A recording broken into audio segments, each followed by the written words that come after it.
اعوذ باللہ من الشیطان الرجیم بسم اللہ الرحمن الرحیم رب اشرح لی صدری ویسر لی امری واحلل عقدۃ من لسانی یفقہوا قولی اللہم صل علی محمد وآل محمد وعجل فرج آل محمد۔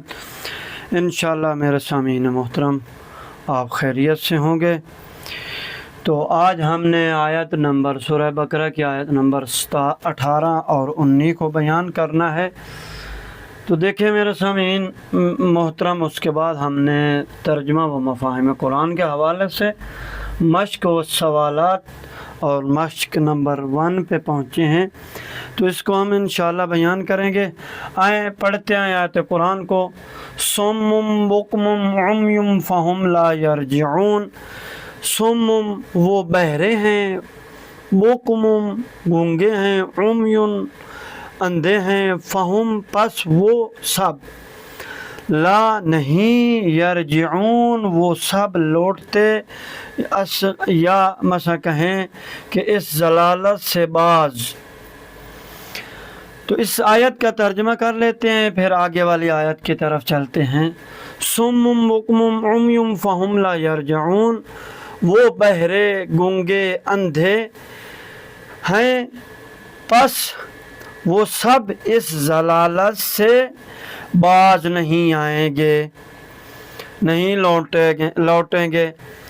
اب آیت نمبر 19 کو دیکھتے ہیں۔ او کصیب من السماء فیہ ظلمات ورعد وبرق یجعلون اصابعهم فی آذانهم من الصواعق حذر الموت واللہ محیط بالکافرین۔ او کصیب، یا ان کی مثال بارش کی طرح ہے، یعنی بارش، یا ترجمہ دوسرا کیا ہے ہمارا جو شیعہ کرتے ہیں وہ یہ ہے بارش ہو رہی ہو، من السماء جو آسمان سے، یا جیسے آسمان سے، فیہ ظلمات یعنی جس میں تاریکیاں، ورعد اور گرج، وبرق اور چمک یعنی بجلی، یجعلون وہ سب ڈال لیتے ہیں، دبا لیتے ہیں، اصابعہم اپنی انگلیوں کو، فی آذانہم اپنے کانوں میں، من الصواعق کڑک کی وجہ سے، حذر الموت موت کے ڈر سے، موت سے خائف ہو، واللہ محیط، حالانکہ واو حالیہ ہے، یا مثلا واو کا معنی دو طریقے، یعنی واو اور یا حالانکہ اللہ گھیرے ہوئے ہے اور اللہ گھیرنے والا ہے، یہ اہل سنت کا ترجمہ ہے۔ بالکافرین کافروں کو، سب کافروں کو، یہ دو ترجمے۔ اب اس کا ترجمہ کرتے ہیں۔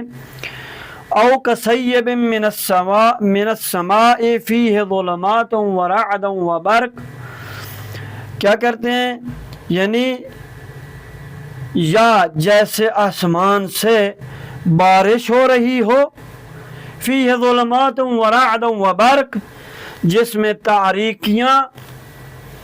تاریکیاں اور گرج اور چمک ہو، یجعلون اصابعہم فی آذانہم من الصواعق حذر الموت، یعنی بجلی کی کڑک کی وجہ سے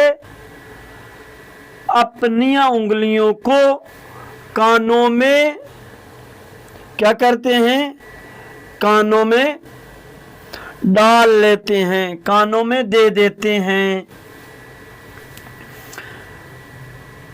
واللہ محیط بالکافرین، حالانکہ اللہ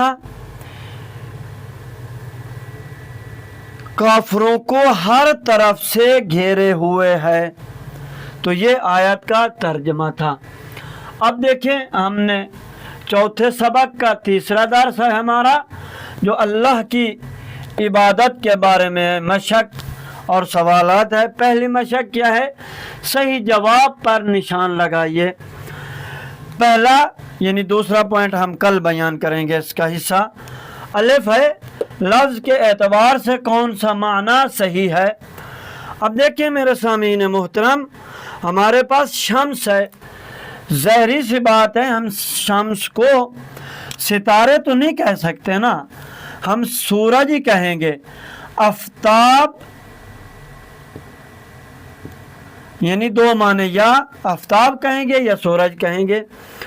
ہدن وہ ہدایت کرتا، ہدا وہ ہدایت کرتا ہے، نہیں ہدایت فقط معنی۔ آمنو وہ سب ایمان لائے، نہ کہ وہ سب ایمان لائیں گے، ماضی ہے لہذا یہ الف صحیح ہے۔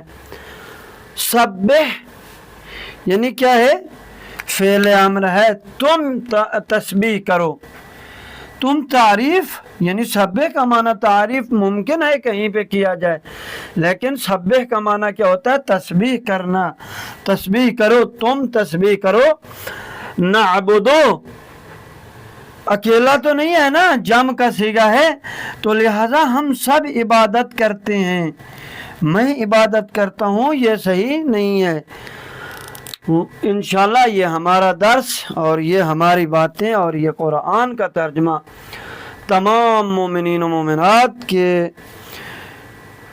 اصال ثواب کے لیے ہم یہ کر رہے ہیں، اور اس دنیا میں جو عقل و شعور رکھتے ہیں، جو ہدایت چاہتے ہیں، ان کے لیے پہلے ہم خود اپنے آپ کو اس کی طرف متوجہ کریں اور پھر دوسروں کو۔ والسلام ورحمۃ اللہ وبرکاتہ۔ اللہم صلی علی محمد و آل محمد و عجل فرج آل محمد۔